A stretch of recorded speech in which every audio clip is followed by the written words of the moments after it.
friends, and welcome to the 16th episode of FinWiz, the Friday's Fire Chat.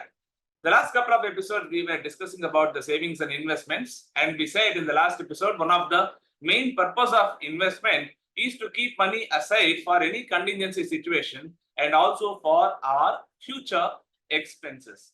So in this episode, let's look at a little bit deeper about how we have to be prepared for the unexpected. Yes, that is contingency planning. First of all, if you remember, we were talking about how an ant prepares for a rainy day. Similarly, as human beings, we need to keep money aside so that it is come handy for a rainy day, even for us. Yes, I am talking about you should expect the unexpected and be prepared financially for it. I cannot talk about being emotionally or mentally prepared for it, but definitely, yes, how do we prepare for it financially? So let's first understand what do we mean by contingency or emergency situation. Typically, a contingency or emergency means that something falls on you which has a financial bearing and you are not financially prepared for it. So what could happen? Predominantly, if I have to segregate it, it could be a sudden expense that crops up. When I'm talking about sudden expense, I typically mean about an essential expense. I am not talking about the non-essentials, right? So yes, today even a phone purchase is essential. So maybe suddenly your phone conked off, okay? Or the laptop, which is very important for your business, conked off. And then you need to go ahead and immediately purchase so that there is a continuity in your daily essential activities. I am not talking about purchasing some kind of luxury items or something which are typically non-essential. Okay, you cannot say suddenly my child went to college or suddenly I am conducting the marriage of my daughter.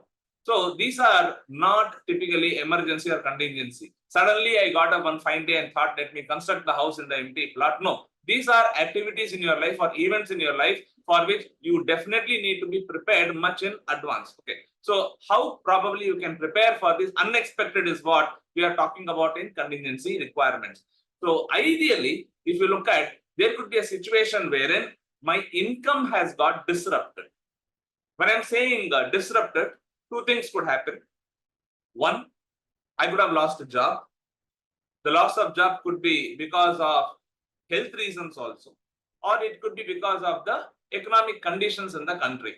Okay, or maybe it is pertaining to that particular company also. It could so happen that particular company is not doing good and it has turned sick and they have decided to lay off in mass.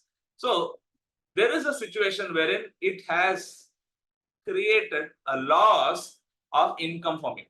Now, when I'm talking about loss of income, there were also scenarios in the recent past, especially when we have faced COVID and fresh out of it. During the COVID scenarios, we saw that people did not lose job, but they did not receive the income as they were receiving before. Maybe they would have received only half of it or a little lower than their usual. And there are also scenarios where the company could not pay out the salary for a couple of months. You had a job. The point is, you cannot look for another job also immediately in those kind of scenarios. So how much time it is going to take for you to get re-employed? Do you have the adequate skill sets for that? What is your age? What is the kind of sector in which you are working? See, ideally, if I'm looking at job loss, the people who are in the lower rung in the management, maybe they are just relationship managers or entry level guys in an organization, there are a lot of such positions. And in case somebody losing a job over there, he can get an alternate job, might not be immediate, but then there's a scope which is pretty high as compared to somebody who is at a very senior level in the management, maybe it's like a CEO or somebody. What is the probability that a CEO who loses a job will get another job immediately? Obviously, the probabilities are less, right? So depending on what is the level in which you are working in an organization and how easy it is in that particular sector for you to get another job. If I'm talking about people in the public sector undertakings or in government jobs, they would not have heard much about pink slips as compared to people who are in the IT sector. Pink slip is pretty common in the IT sector. So depending on the sector, depending on the company, depending on the kind of position in which you are working, and the skill sets that you possess. If you are having a very rare skill set, which is in high demand in the market, the loss of job is very low probable for you. I hope you understood the point, right? So based on all these factors, you need to be prepared.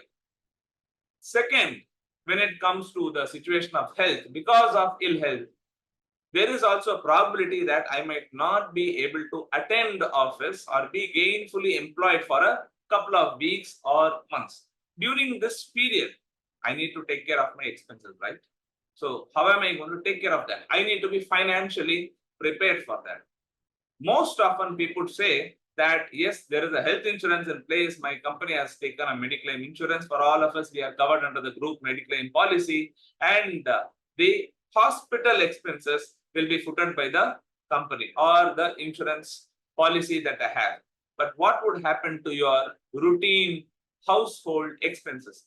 No insurance is there to give you money for your household expenses, right?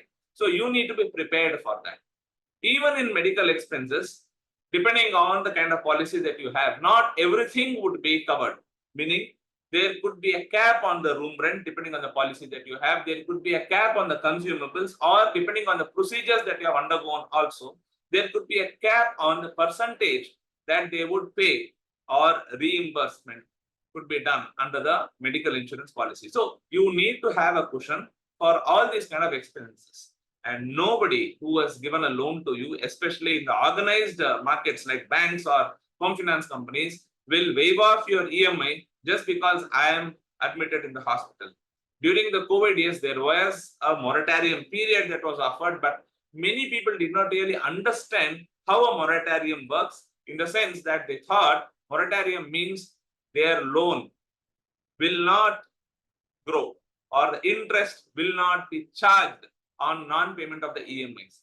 The point is, moratorium only meant that you need not pay the EMIs. You will not be called a defaulter if you have not paid your EMIs, or your CIBIL rating will not get affected if you have not paid EMIs. But nobody ever told us that it is not going to accrue the interest, right? It was understood that you should have understood it. So interest got accrued, and a lot of them did complain that they went in for a 6-month moratorium, and after 6 months, when they wanted to restart paying the EMIs went up because the principal portion had increased because of the unpaid interest. Penalty though was not charged, but the interest which was unpaid did add up to the loan amount. So it is predominantly important for us to think about what could be the expenses and how long it would take for me to get back to a gainful employment, or if you are in business, probably to get the business back on track. And during this particular period, it could be a couple of months, it could be a couple of weeks, or maybe for some people, depending on their age and the kind of sector in which they are operating, it could even be a year or two. So depending on all this criteria, you need to look for how much of a backup you need to have for taking care of your expenses. That would be the thought process on that. Even for somebody who is doing business, okay, typically what we call as C2C cycle, okay, that is cash to cash cycle.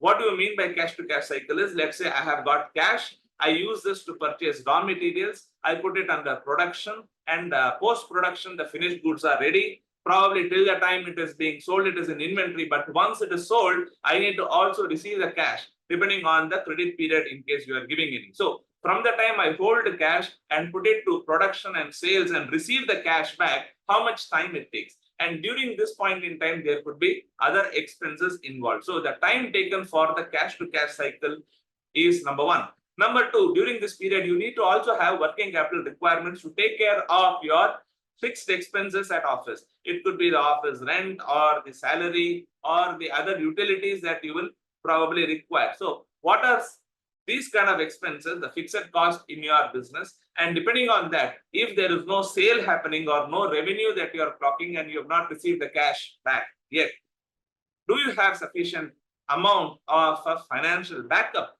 to run the company?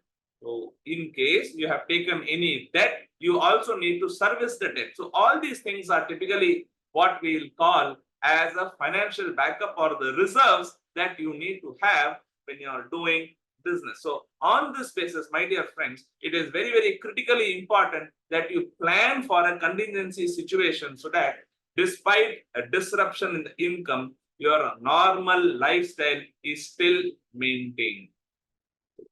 The next week, we will be catching up on how much should I keep aside as a contingency requirement and where should I park this money for my contingency needs. So on that, signing off today is Subhash, your certified financial planner. Catch up next week. Till then, take care. Bye-bye. Jai Hind.